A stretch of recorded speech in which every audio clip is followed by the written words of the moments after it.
Hello everyone, welcome to my channel. I'm Cora, and today we're going to be finishing a very long overdue makeover on the small bathroom in our home. Now, we started this process a few years ago. When we first moved in, we had these countertops that were this orangish formica color, so I started practicing and doing a granite style paint onto the countertops, and then I realized quickly that this was going to be in the kids' bathroom and it needed to be sealed so that they couldn't penetrate through it, so that the paint wouldn't peel up over time. I needed it to be really durable. So what I did is I added a coat of epoxy to it. So that video can be found on my channel, and I'll link that for you if you want to see that in depth, but it has held up very well, and towards the end I'll give you a little update so you can see what it used to look like when I first did it and what it looks like now. Then I used this gripper, which was tinted gray, and I painted the cabinets, and we added some new hardware. I also put up some fabrics and added some new towels and things like that, just to give it a little of an updated feel. And then next I knew I wanted to do flooring, and so that kind of took some time because I was working on the flooring throughout the rest of the house, but for now you can see the makeover that we have been living with for the last few years.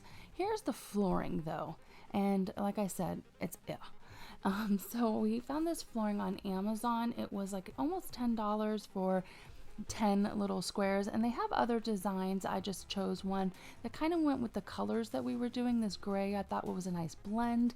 It came in from Amazon, luckily, right at the beginning of the quarantine before Amazon stopped its shipping, so I was able to get in all of the flooring that I needed to get these projects done during this time, so that worked out really nice. So I'm going to go ahead and begin. I looked at some of the reviews, and it was very important that they said that you kind of lay the pieces out and get an idea of how it's going to look, because sometimes some of the dots or lines may not line up properly, and they were right. So because of that, I ordered extra. So if I had ones that just didn't fit, I knew I could toss them aside and maybe use them in like the closet areas or things like that that are going underneath surfaces that nobody's going to pay attention to, or if some had blemishes, whatever. So the first step is to clean the bathroom. Yeah, I'm showing you raw, real, this is what it looks like on a regular. Now I had these little wood pieces just kind of laying here as a protectant for the edge of my wood, because I didn't want them chipping the wood there before it was able to transition into whatever flooring we decided. So those were just laying there protecting those edges. As you can see, it's unfinished under here, and so I'm going to pull this flooring over here and then get nice trim transition pieces that'll go under the doorways. That'll be something I do at the end as one of the last details. So first I removed everything off of the flooring, and I'm sweeping and getting every little dust and hair and any web, any sticky, gooey, anything that I could find is coming up. I'm also cleaning up underneath the old flooring in case anything's gotten caught in the tracks or anything. I want the floors to be very smooth and flat because I'm not pulling up the previous linoleum. I'm actually just going to be laying these little sticky floor pops onto this pre-existing flooring here. Now I did Swiffer around here, which I realized was a mistake because the Swiffer cleaning product has some sort of a residue that left some, I don't know, something on top, and so I ended up going back through with a hand towel and warm water, and even my husband brought me in a little bit of alcohol, isopropyl alcohol, and I put that on a little paper towel and I wiped that down afterwards. But I just wanted you to get the idea that you really want everything to be clean. So while all that was clean and I was down there, I went ahead and I decided to wipe down all of the cabinets and doors and really give it a good spring cleaning. I mean, we are in quarantine anyway, so it's not a bad idea to just clean everything. So I wiped down the closet doors, all in the panels, down in those areas that kind of catch dust and stuff that we don't really think about.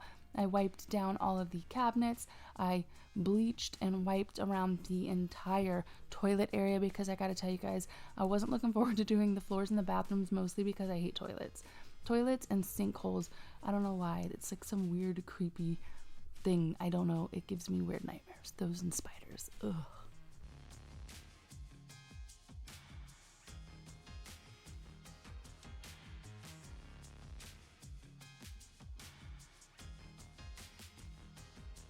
So I wiped down the mirrors, the countertops, and all that stuff just to give everything a good cleaning.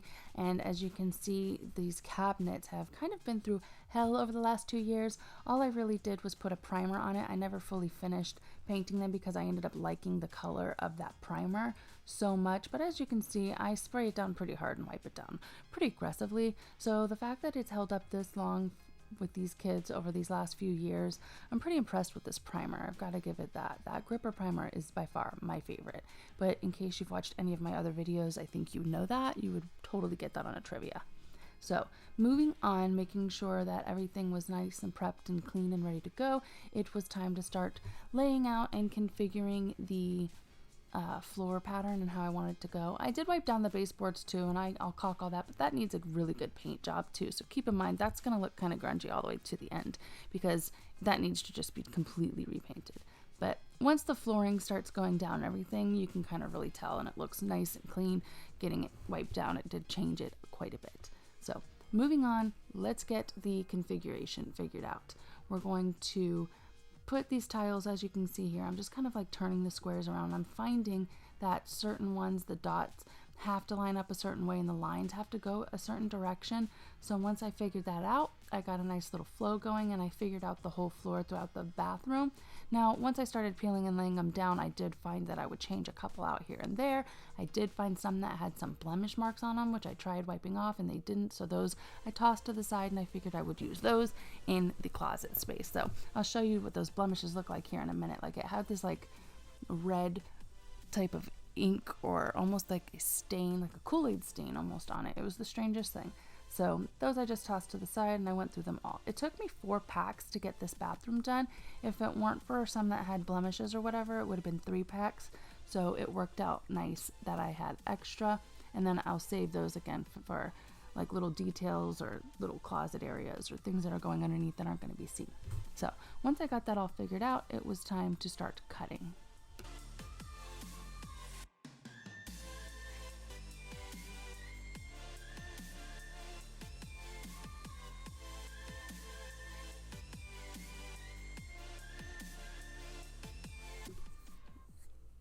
Okay, so here you can see some of those blemishes that I was talking about, that like pinkish reddish staining. It was really irritating, but I was warned. People did say that that could happen. You'd have some discoloration, or some lines were a little off on the printing. So because I've read the reviews, I was aware of that, and I did order extra, so it worked out. Now, I do want to say I put socks on so that I could kind of work around and do this and keep the flooring clean and stuff. I don't really recommend that. As I was stepping over onto one of them with my socks on, I just happened to be doing like this awkward positioned plie type thing, and I about slid and busted my booty. So be careful. Warning, these are kind of slippery, especially if they're not laid down. It just went sliding across the other wood flooring because that's where it was laying. So it was a comical thing, but unfortunately I didn't catch it on camera because it was behind the camera that it happened. So just be warned, it is a little slippery. So to begin with the flooring, I kind of just picked a spot where it had a nice 90-degree angle cut in where this wall and the counters met, and I used that as my starting point.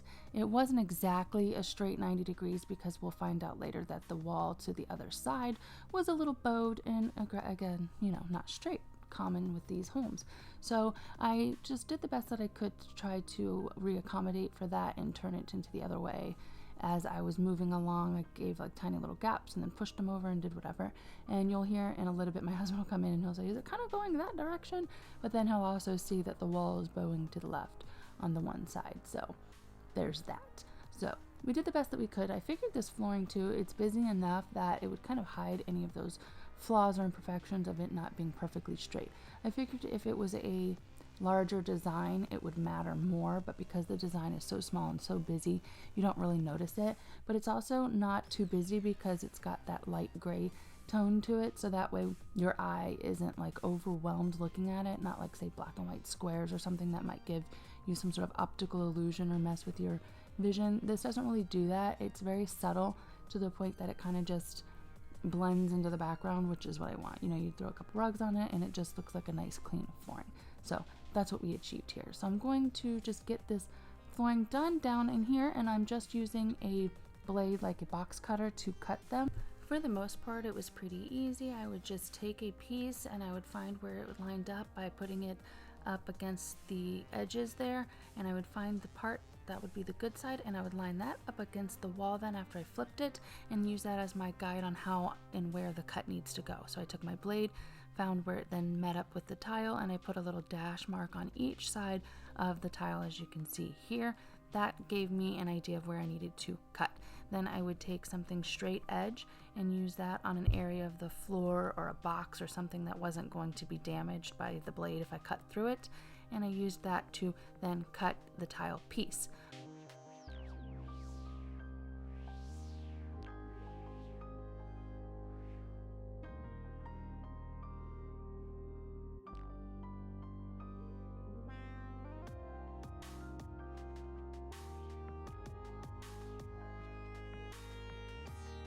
Once I checked to make sure that it fit and was in a good place and it looked good, I then would peel the back off and then put it into place and then move on and repeat that all the way through. So you'll see that little process go down here, and then I just did that throughout the rest of the flooring. When I got around the toilet area where the little circle area is, I just kind of got a little crafty and I used leftover pieces of the paper or the protectant that was on the back of these tiles that was protecting the adhesive, and I used that square as like a template, put it up against the toilet and the edges of the tile that I need, as you'll see in a little bit while, and I used that as like a template guide, and I used that onto the tile before I cut. So it all worked out pretty well. It was really easy. This took me less than 2 hours, I think, to do the whole bathroom.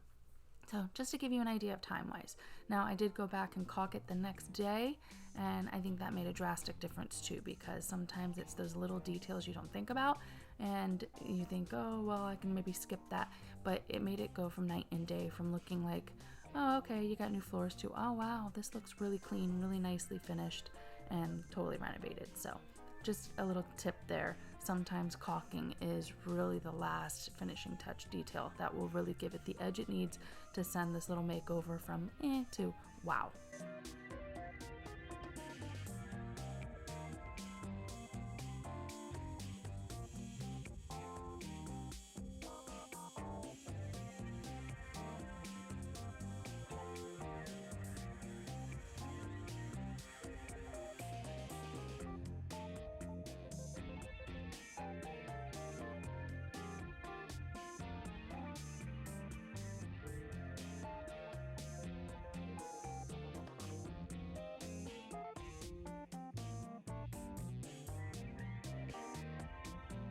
What I'm looking at. Look at this line here. The floors aren't, the baseboards aren't That's even. what I was asking. Does it So visually? it's not gonna look. I guess it'll be okay, but. Because the way it's so busy, that's what I figured. It's so busy that you'll be distracted by any. Well, either way, you can the old flooring. You can see where it doesn't line See up where it's either. burned, yeah. And this little baseboard under here that it's lining against isn't Yeah, straight that's either. I'm fine. having to trim it. But I think it's so busy, your eyes aren't. Yeah, you're not gonna focus, I don't think, on that. It looks so much better than what was there.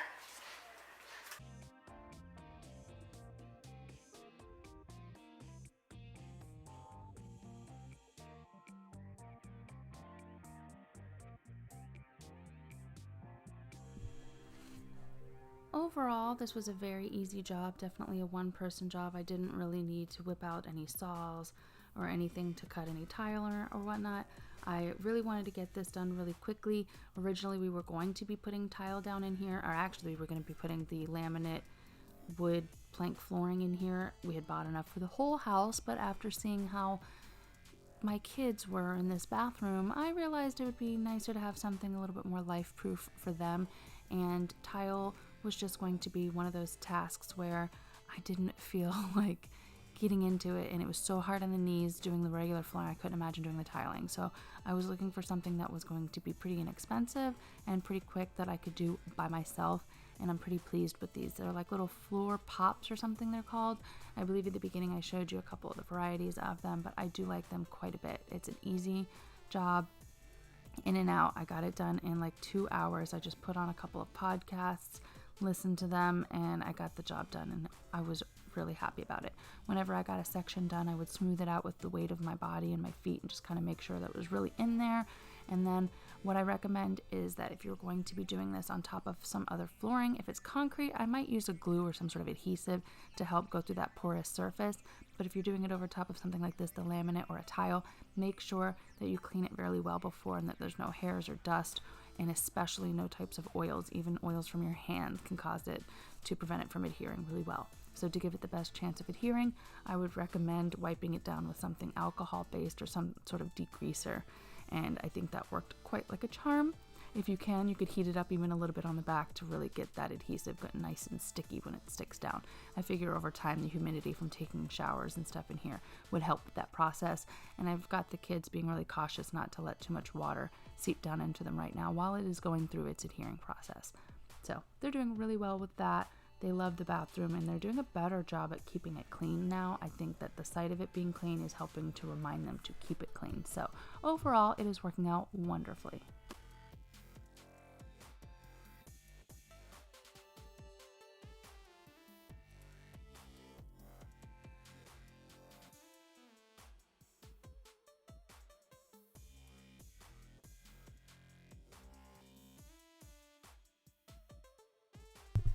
Okay, so once it was time to get started around the toilet, what I did is I took like one of these cardboard pieces from the box that the tile pieces came in, and I cut it down to size so that it was exactly the same size as one of the tile pieces, and then I lined it up into that corner edge where it needed to go. I used the folding abilities to kind of take my blade and cut around it to make sure I got like a nice smooth, right around the bathtub edge, and that's what I had done for the other side. I used one of the thinner pieces of paper, but I found that was a little bit more difficult to work with. It was a little more flimsy, so the cardboard worked a lot more in my favor. So then as you can see here, I used that as like a tracing board, and I just traced that little edge, popped that off, and then I slid it right into place. It worked like a charm. And then I knew I was going to give this like a new bead of caulk around the edge of the toilet because the old one was just grungy looking, and that really freshened it up really nicely. But as you can see here, I checked to make sure that it was nicely in place, and if it needed a little bit of trimming, I went ahead and shaved just a little bit off to make sure it's nice and snug and fit, no gaps.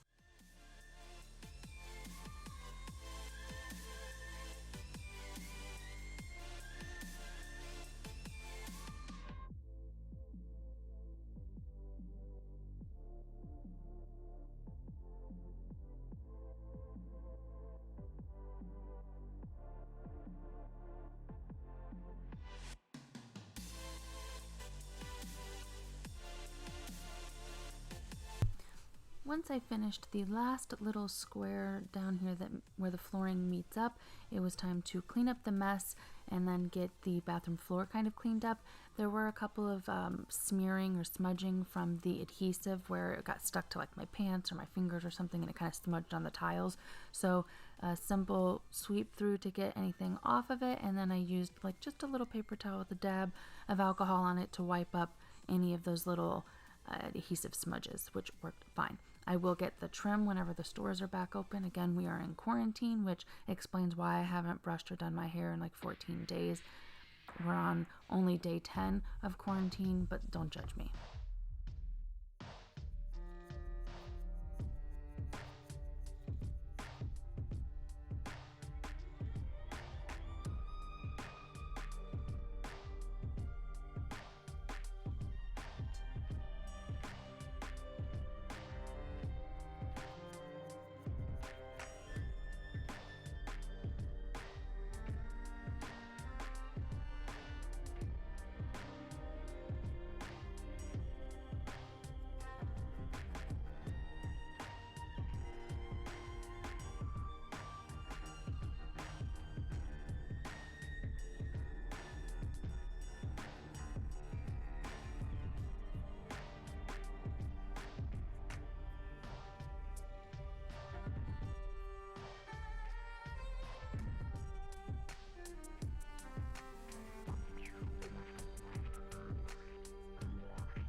Now eventually I will whip out the paint from the walls and the cabinets, and I will touch up that in those areas that really need touching up, because there are several. Trust me, I see it.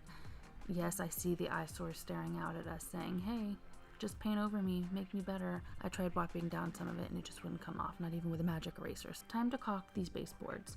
And so I'm doing a bead on the floor to where the baseboard meets and where the baseboard and the wall meets. So I'm going to take this kitchen and bath silicone in white. I got it at Ace because that was the store that was closest to me and that was open at the time. I'm taking my caulk gun and then an old pair of scissors, and I'm just going to cut the edge of the caulk at a little bit of an angle. And then my caulk gun for some reason doesn't have the little pokey thing to break the seal inside the caulk, so I'm taking an upholstery needle that I have and I just popped it open, sticking it in there, and then I do like one of those little prime pump ones, but it, you know, whatever, it all still comes out pretty quickly in the first initial one.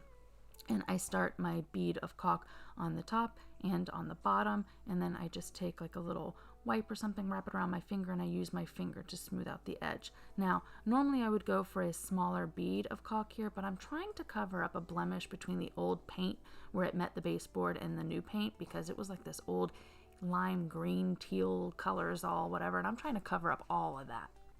So I'm doing a really thick bead here. Normally I would go for a smaller, cleaner one.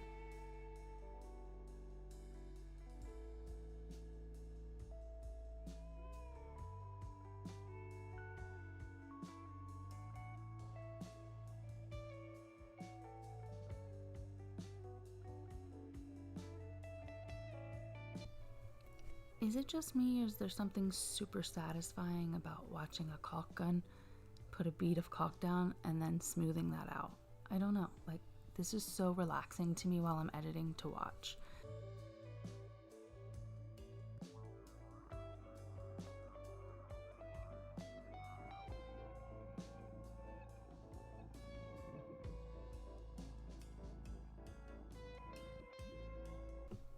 So as you can see, I just continued to work my way around caulking the entire bathroom. I worked my way around the bathtub framing as well as around the little door frames here, and then I will also do around the transition piece once that transition piece is in. However, I'm going to hold off on that and wait until I get the perfect transition pieces once the stores are reopened again, as I mentioned earlier. I caulked around the toilet, which again I think makes such a huge difference. I'm going to show you again here in a minute the old picture versus the new, and it's just so much cleaner looking. I'm so glad that I did this. And then we're going to jump to doing a couple of other minor little changes and talk about a couple of updates on the countertop sink from when we painted it and did the epoxy a couple of years ago. I just thought it would be interesting to show you guys how it holds up. But anyways, voila, here, look how beautiful.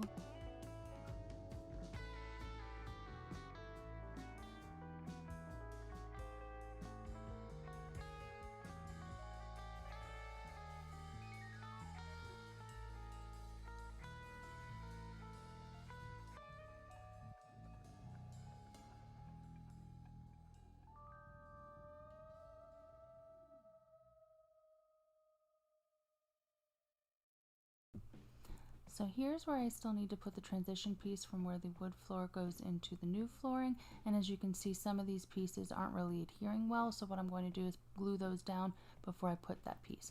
But what I want to focus on now is these curtains. Now I hung, these are just regular curtains for like a living room or something that I hung in the bathroom because the colors matched perfectly. I just have a shower liner that goes onto the inside. So I'm going to be replacing the shower liner, and then I want to trim these curtains so that they are not like laying onto the floor. I want them to be just hovering above it just lightly. So I'm just going to trim those down by measuring where it needs to go. I put a little mark there and I'm going to cut that across, and then we'll rehang them. I think that will just help keep it looking cluttered and make it a little bit more clean as far as kids go, and that being so close to the toilet area. So I'm going to go ahead and cut that, trim that, put that back up, and then we'll talk about those countertops.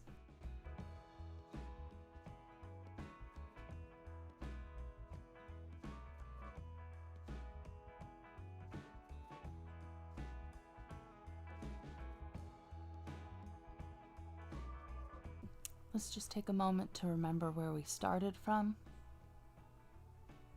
and where we are now. So with just a couple of changes, some decor from like the dollar store. These I believe are from Family Dollar or Dollar General. and some towels. I believe I got those at either Kohl's or Target. Can't be too sure, I'm sorry. It's been, like I said, years that we've been doing this makeover, and those were purchased a while ago, but they're so soft and fluffy. I actually think it was Kohl's. And then this curtain that I trimmed to turn into my shower curtain, and then the new white liner that goes on the inside. You could pull it back, and I have some like matching fabric that's in this fabric here, which I just have pulled across with a tension rod and another Family Dollar little decor piece, but I have some matching little ties that I can pull back the shower curtain with too, but for now I left it down. Now these are the countertops that I did a couple years ago, and as you can see, they are still in fantastic condition. They held up well to these kids. A big question I get asked is, has it yellowed over time? And as you can see here, it really hasn't. This is like crisp white, and then you have kind of like an off-white here on the trim, and as you can see, that is kind of the same color as the countertops, and so I don't think that it's yellowed really. I think it's just kind of aged naturally, as it would, as anything else does and gathers over time. I bet if I were to buff the top of that or sand it really lightly and then buff it out, it would be back fresh as new. But considering that it's been several years, I think it's in excellent shape. This makeover is by far one of the cutest ones that I've done. It's not as dark, black and white, not so stark and bold.